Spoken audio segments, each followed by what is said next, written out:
Hello and welcome to Get Your Happy Back.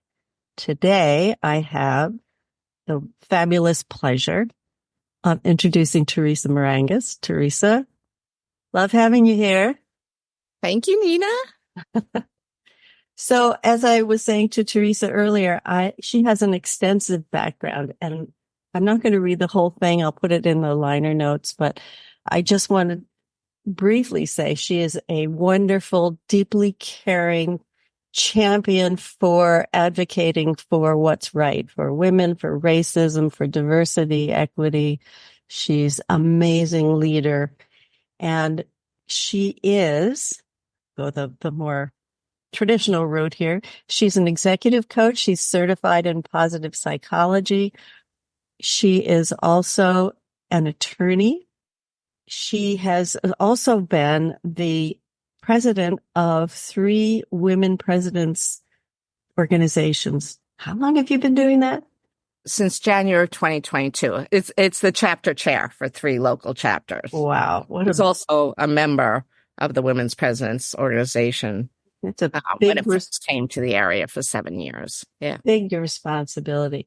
And her legal expertise is extensive. She started with in-house counsel positions to an equity partnership and an international law firm.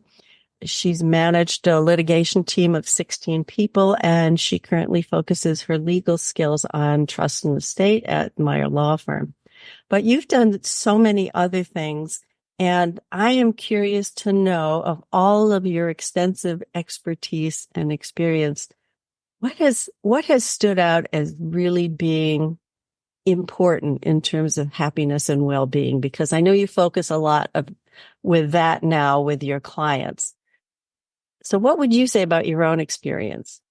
So first of all, I have to say I am phenomenally blessed to have 3 adult children and 2 granddaughters.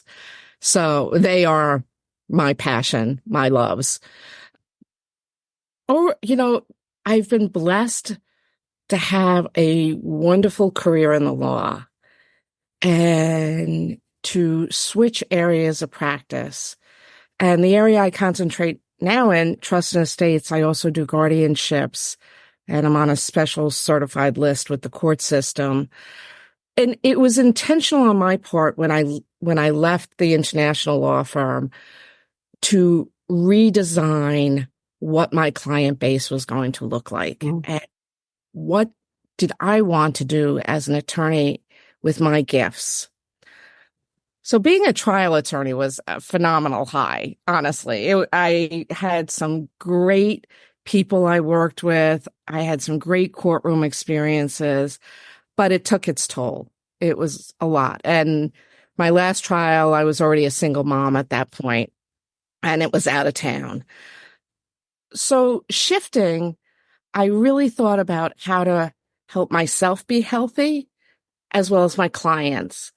And I did, some woo-woo homework. People would call it woo-woo. I did not call it. You know me, I love it. Shifting gears, making new neural pathways in the brain. And I want to be able to go walking with my clients as they told me about their issues. I wanted to go bike riding with my clients. And, I created and manifested through doing homework. I'm a big vision board person. I'm a big proponent of, write it down, make it happen. Phenomenal book that I've worked with. I'm a big proponent of creating a supportive tribe that helps you along the way, because we can't do it alone. I can't do it alone. But, it's in retrospect, I was able to create that. Big accomplishment. It is a big accomplishment. So, I just have to laugh at the universe helping me bring more joy into my life. And I know you had Hope DeRocha on already. And, her and I went through one program together, the Via Strengths program, and focusing on that. And, other women that you've had on, Bonnie Boyce, I was my executive coach for many years and still is at times, and Sabrina Musso, all people I absolutely adore and have had a great impact on my life in raising me up, including you, Nina.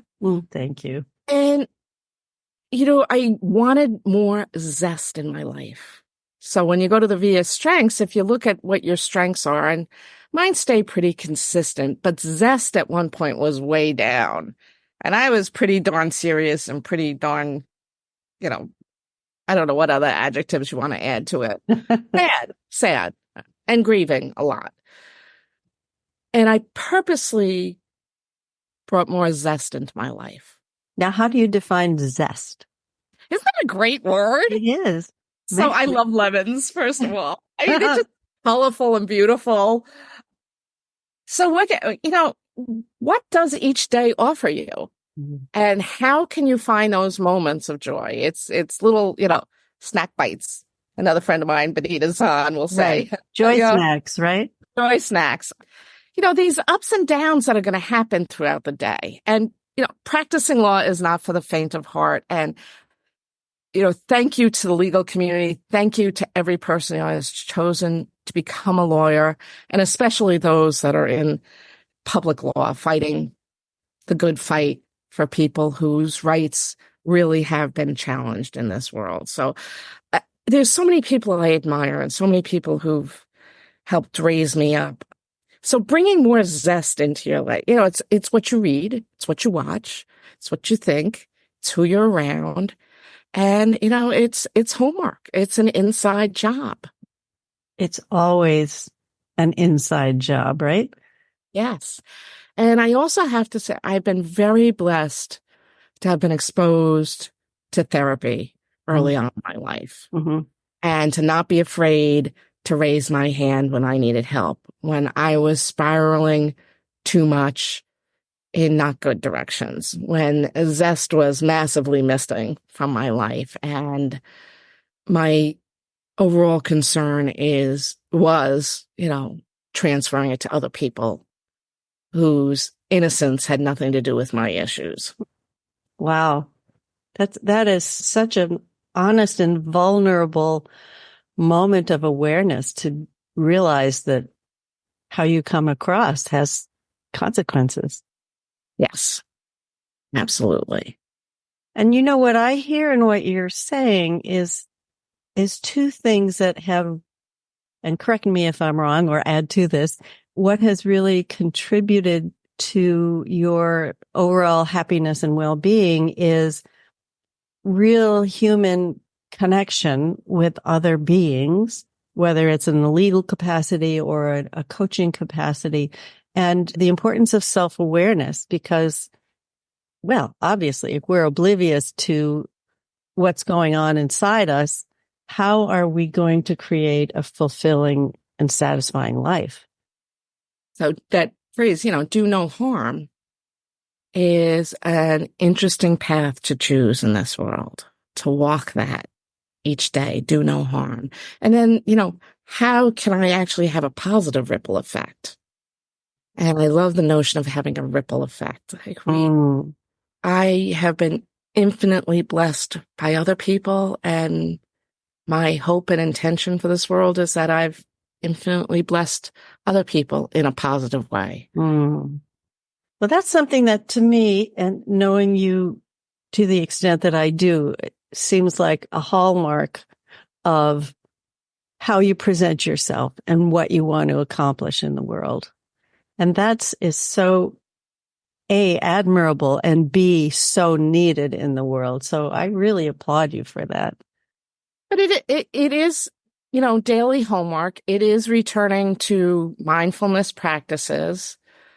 In my 30s, I tried to meditate. I bought the books. I'm a big book reader. You got to get the book, read the book. But it's all about the practice sometimes. And it is a practice, just like the practice of law, the practice of executive coaching, the practice of leading others and leading ourselves. It's a practice, and meditation is a practice. So if I practice my own, words of hopefully wisdom that I would offer to others, of having that morning routine, of having that evening routine, of practicing grace and gratefulness. And it's not easy.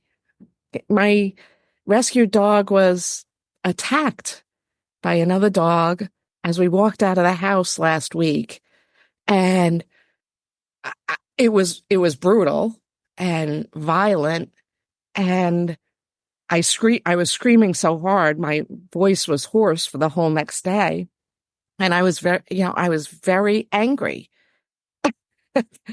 And how do you give grace to the owners of this other dog Yeah.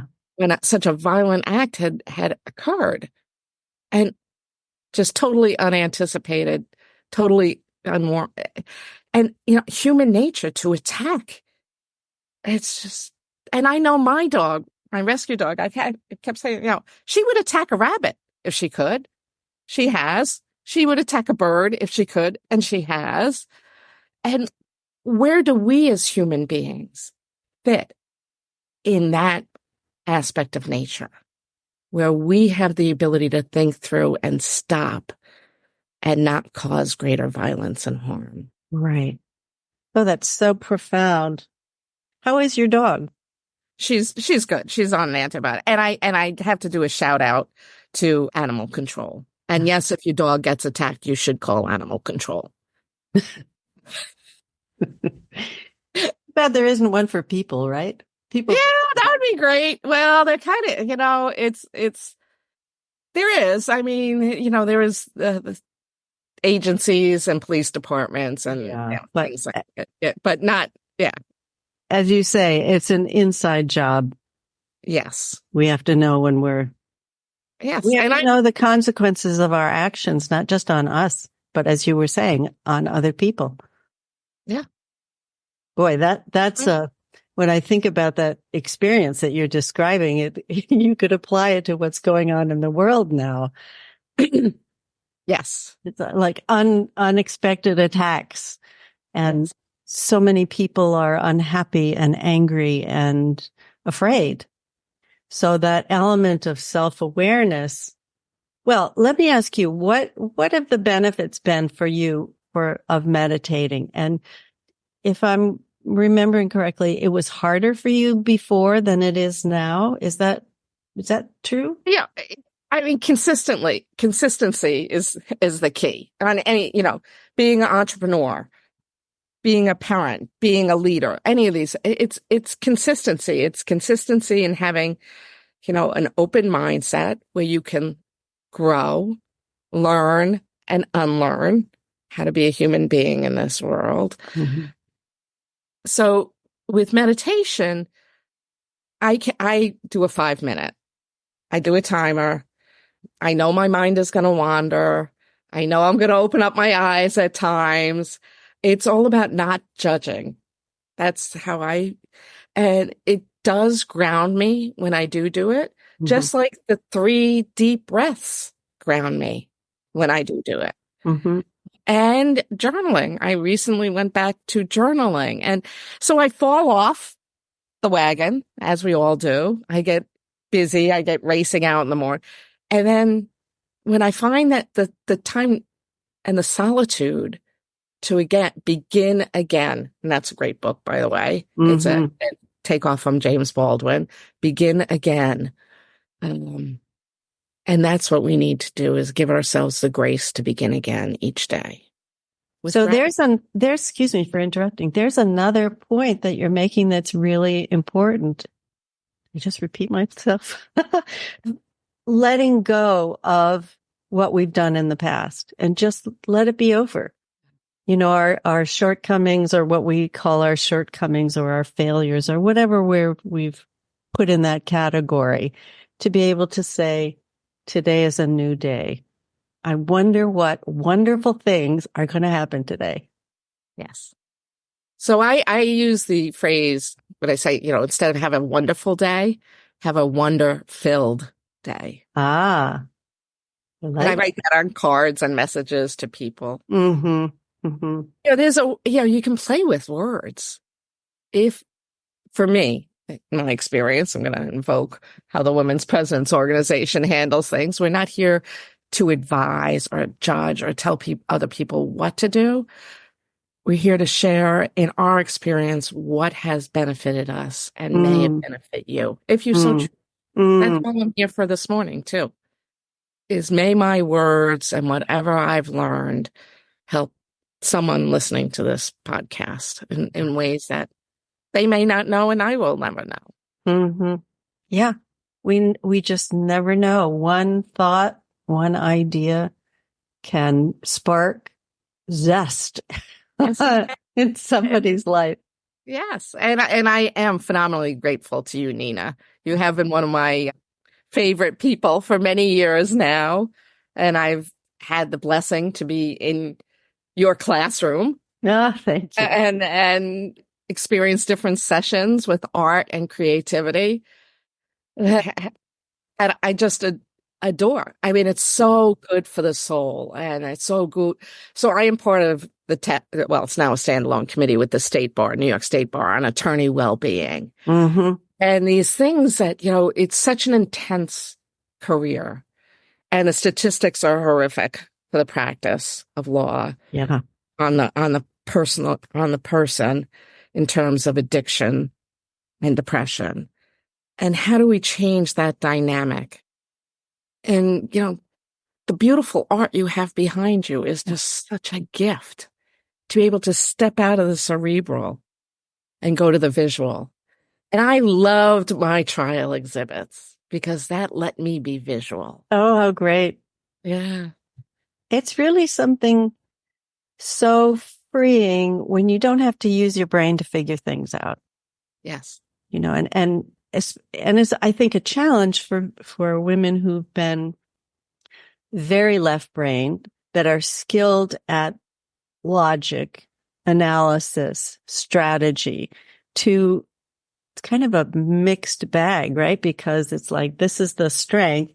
And what happens if you put it aside to go into the unknown, which some people are, this is them from the head up. They're thinking, they're doing, they're figuring, they're managing and controlling. And yet what happens if you put that aside and allow grace, allow the unknown, allow beauty to touch you? Because some women I know, and I bet this is true for you too, are a little bit afraid to go there because they've kept a lid on their emotions. And I know that when, in my own experience and a lot of my clients, is that when we're younger, we're just go, go, go, go, go. And we don't think too much about the quote unquote softer side of who we are, the deeper side, the more heart-centered soul side of things. So I wonder if you have had this experience or you notice it in other women as they become more seasoned, whether that is less of something fearful and more important. Absolutely. Yes. Yes. For me, as I've aged, my responsibilities have shifted. Mm, right. So I can give myself the grace of returning to some of the things I really enjoyed as a child that never left me. But I always loved picking flowers for my mother. Mm. I lived in a very rural, small town with a field across the street. And, my mother handed us a spoon and said, go dig to China and lock the kitchen door. And that was our summer. But how great, right? And you come back when the fire whistle at 6:00 for dinner, and you better be back. Wherever you were wandering the earth, you better be back when that whistle blows. And it was great. It was great. It was we were very free roaming, not totally, but, so, bike riding, these things from my childhood have stayed with me forever. And I have to do a shout out. Mel Robbins just did a podcast on the beauty of flowers and having a bouquet and giving them to anybody and everybody, male, female, whatever anybody identifies. It doesn't matter. It's a gift of love. Give to yourself, give to others. And I always knew this, and I was accused of being a sensitive child. Accused. And that was the word. Yeah. But my mother, thankfully, always accepted my flowers, whether they were daffodils or weeds or a combination of those. She would put them in a vase. Mm. Good mom. Good mom. Later on in life, she said, don't give me flowers because they just die. But that's not a story for another day. Don't we all? Yes, we do. What do you want to do with this one precious life of ours? That's right. That's really so true. Have there ever been in your life moments where you knew you had to change gears because you didn't feel happy, you didn't feel fulfilled?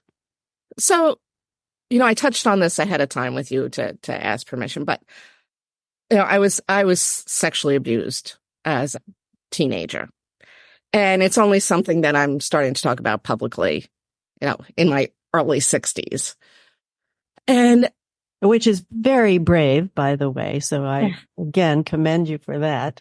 well, it gave me the gift of going into therapy very early because I didn't want it to identify my life. I didn't want it to be who I was, labels, victim, survivor, whatever you want to call it. I didn't want to attach that to me and have that be the focal point of my life. So it gave me the grace to think about, how do I want to celebrate being me? How do I want to celebrate that I actually could have children, which the massive fears come up about all sorts of things in life. How do you rely on professionals? Because my brain was taking over and not in a good way. And how do you, know when, it's not just a sadness that'll pass tomorrow. It's, a label of depression. It's a label of you're not functioning at your best. You don't feel good. Mm-hmm. You just don't feel good. And that's where I can say so many people have seen in me things that I couldn't see in myself. So and true for all of us, right? Have taken my hand and walked me through, some dark, intense, difficult moments, which I was gladly handling on my own. I did not want, and I do have to do a shout out to Cindy Shanker, who was an incredible mentor in my life, in my career. And so many times, in so many ways, she blessed my life. And she left this world that we live in, this realm, way too early. And making sense of that, and other people I know, that young people, and just other people who have been so good for humanity, who have transitioned. And one way of looking at it is they are doing what they need to do from up above. Yeah. So I embrace that in terms of thinking about Cindy not being here telling me what to do.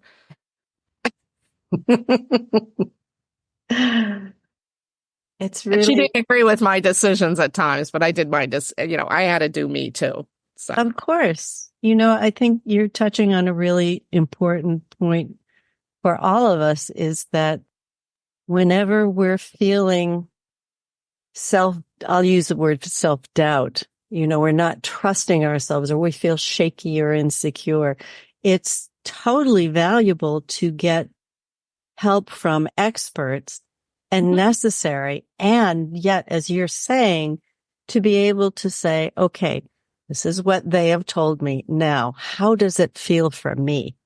Right. What can I take and what can I discard? And I think that's the one form of happiness, is to be able to claim who we are and what's right for us. And one of the things, I was originally trained as a psychotherapist, and one of the things that I saw that at that time made me disillusioned with that world was that people, without the proper degree of awareness, people became their story. They told it so many times. This happened to me. I'm a survivor. I'm a victim. And instead of letting go of that story for one that they wanted to create and embody, they became their story. So what I'm hearing and what you're saying and sharing about all of these people who have given you so much is that you've taken what you've needed, put aside the rest, and are grateful for all of it. Yes. And that allows you to invite more joy into your life. Mm. Right? By saying yes to this and no to that. By doing the homework. Yeah. By, looking under the hood. It's not fun to lift up the hood. But it's freeing. But it is freeing. And there is a light at the end of the tunnel. And it does, we talk about growing certain muscles. And the joy in life is just a muscle to grow. So embracing zest is a muscle to grow. Meditation is a muscle to grow. Choices that, so for each person, somebody meditating may not work for them, but going on a bike ride may. Right. Because it takes a while to know what works for us, right? Yeah. Because so much advice. You should do this. You should eat that. You should blah, blah, blah, blah, blah. And some of it is very worthwhile, but it's like having a gratitude journal or a gratitude practice.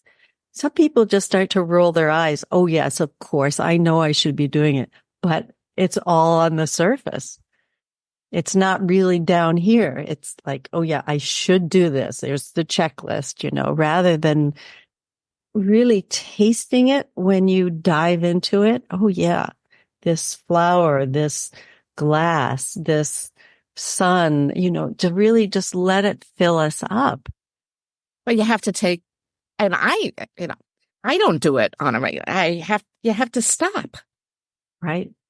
Stop in the name of love. Right. That's yeah.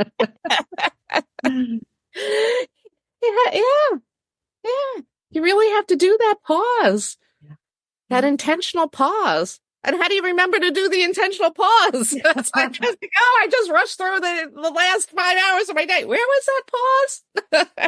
Yeah. Wow. I want to go back to something that you said about how recreating ourselves in a way that is healthier and wiser and happier being a practice, how, we've heard that humans have a negativity bias, and that's part of what's in the reptilian brain and how we were able to survive. And yet that's so interesting, because how life is unfolding for us is when you look outside and you look at climate change and politics and the divisiveness and all the other things that are upsetting to us, it triggers all of those old habits of reacting, right? And to be able to pay more attention to, oh, wait a minute, this is not how I want to react to life or respond to life. But I don't want to shy away from tough conversations or difficult moments. No. Not about skipping through the parking lot every day. I am a white privileged woman.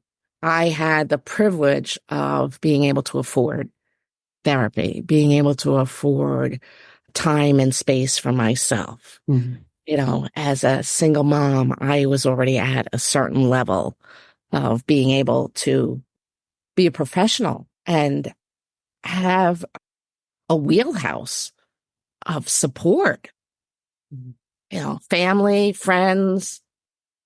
So, I just want to recognize that my struggles are not nearly what other people have gone through. And whatever I can offer to help ease somebody else's pain is what I would be very thankful for. Oh, what's so wonderful about you is that you're able to combine the clarity and the focus and the determination with such a big heart for other people. That's unusual. And again, it's another thing I think is as I just said, so wonderful about you, is that you have the capacity to have both the drive, the determination, and the love. So kudos to you.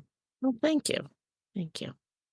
So I do want to mention, though, I'm a big reader, and there are, some books if people are interested in.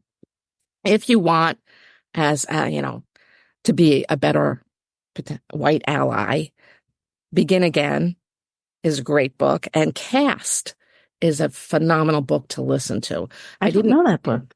It really talks, it reframes racism in terms of a caste society. Oh. In our country. So I just want to touch upon those two. Bittersweet for those who are dealing with challenges by Susan Cain. She was Harvard attorney also and wrote Quiet. She's an introvert, extrovert, how do you be both at times? I haven't read Quiet, but I did read Bittersweet, and I found that book helpful because there's moments of joy, watching my mother and my father and all your loved, grow and age and transition. You can have joy and sadness at the same time.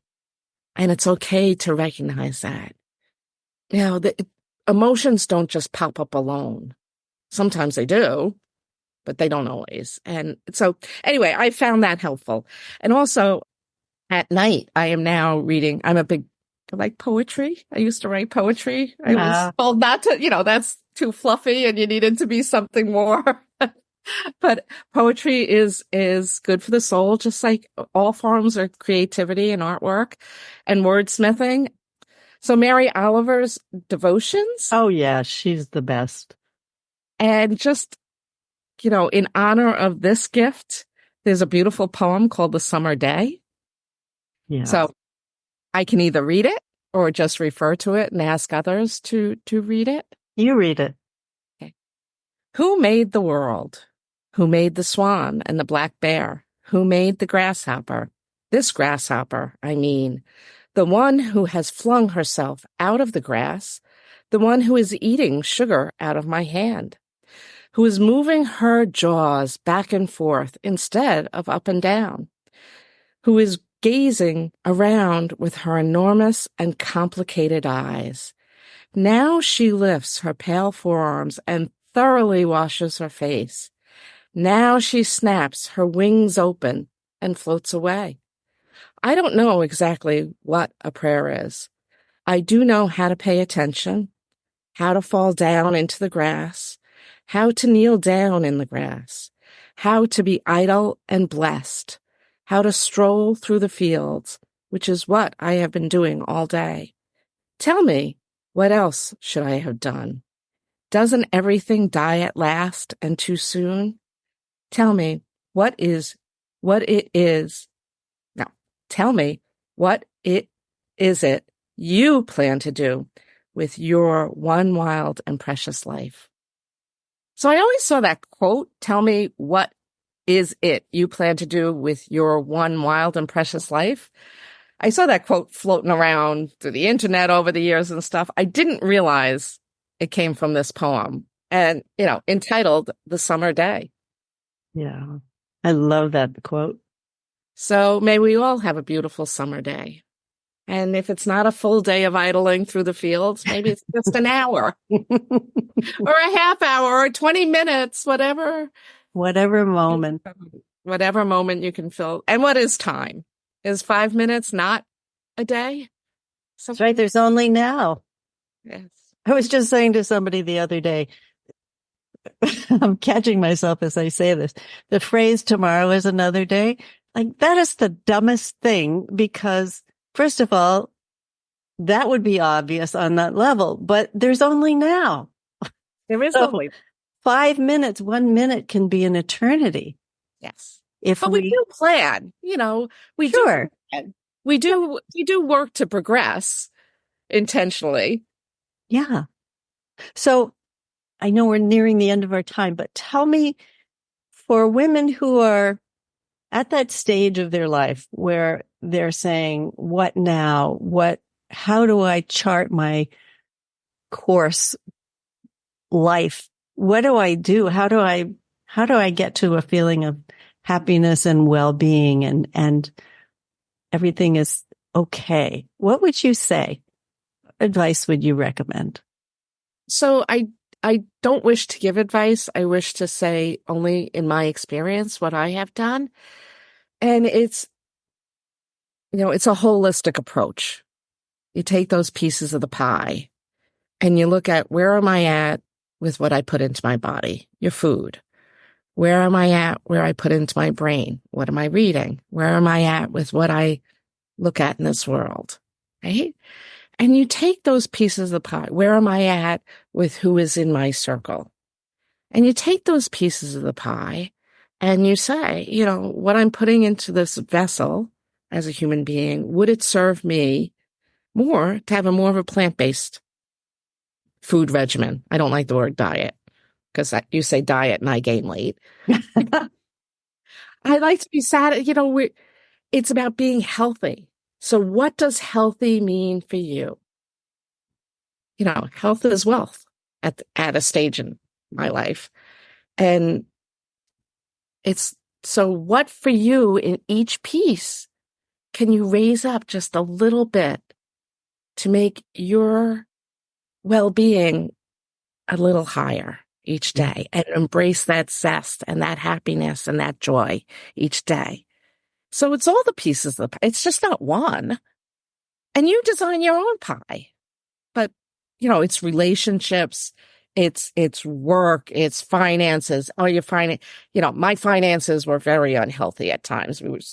Before we went on, we talked about this. And to do that, it's a work in progress, taking each thing and saying, okay, how do I make a little improvement here, a little improvement here, a little improvement here? And just, some days I focused more on this than this. That for me has been the only way I've gotten to be here now and really embrace as best I can what this world has to offer each day and be in a state of gratitude and grace. That's beautiful. That is really so deep and heartfelt. And boy, I can see in my own life, as well as, people that we've worked with as clients, how that's often put to the side as we go through life, checking off that checklist of the career, the family, the house, the stuff, all that we're accomplishing to who are we being.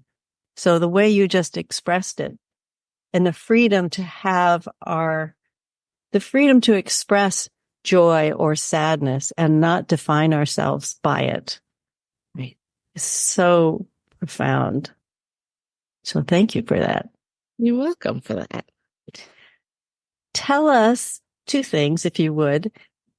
What's up for you these days? What's coming up for you? What are you focusing on? And where can people reach you? People can reach me I do have a website, Wisdom of Wellness is my LLC that I've been operating under for many years. I've done some women's retreats, and you were a guest speaker or a creative at various retreats I've either attended or had the blessing of leading and creating. Wisdom of Wellness is what I do my executive coaching under and different programs along the way under. I am going to be expanding that further as I age and embracing different chapters in my life.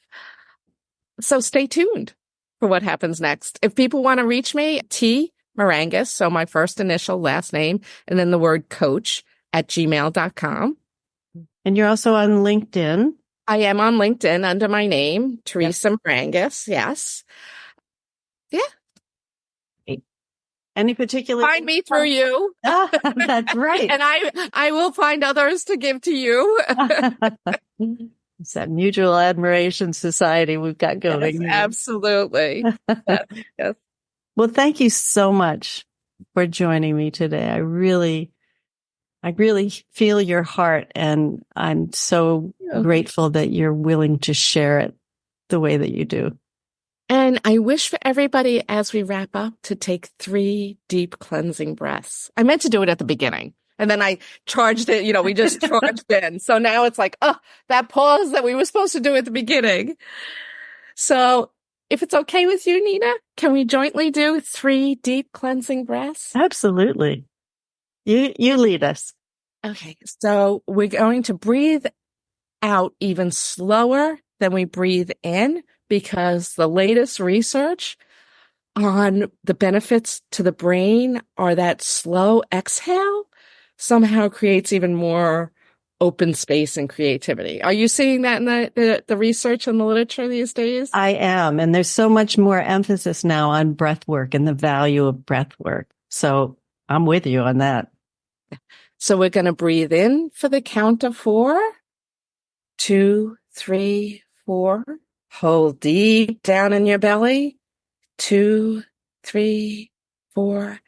And then exhale slowly to the count of 7. 2, 3, 4, 5, 6, 7. And for the next deep breath, I'm going to ask you to make sure your feet are on the ground and your legs are hip width apart, which I should have done to the beginning, but we're doing it now. And sit up nice and straight and breathe in. 2, 3, 4. Hold deep in the belly. 2, 3, 4. And exhale. 2, 3, 4, 5, 6, 7. And now we're going to breathe in and visualize a string of pearls. And those pearls of wisdom and lightness are going deep down. And we're going to hold them deep in our belly. And now slowly exhale. Gorgeous. Thank you. Thank you. Wow. Namaste, my friend. Indeed. And everyone who is listening or watching, thank you so much for joining us. And thank you again, Theresa, for being on the Cat podcast with me. And we'll see you somewhere soon. And thank you, everyone, for being here with us. And for bringing greater happiness into the world, Nina. I am proud of you. Thanks. Huge pat on the back. And a round of applause. Okay. There we go. Goodbye, my friend. Goodbye. And thank you so much. And thank you. We'll see you on the next episode. Bye for now. Bye.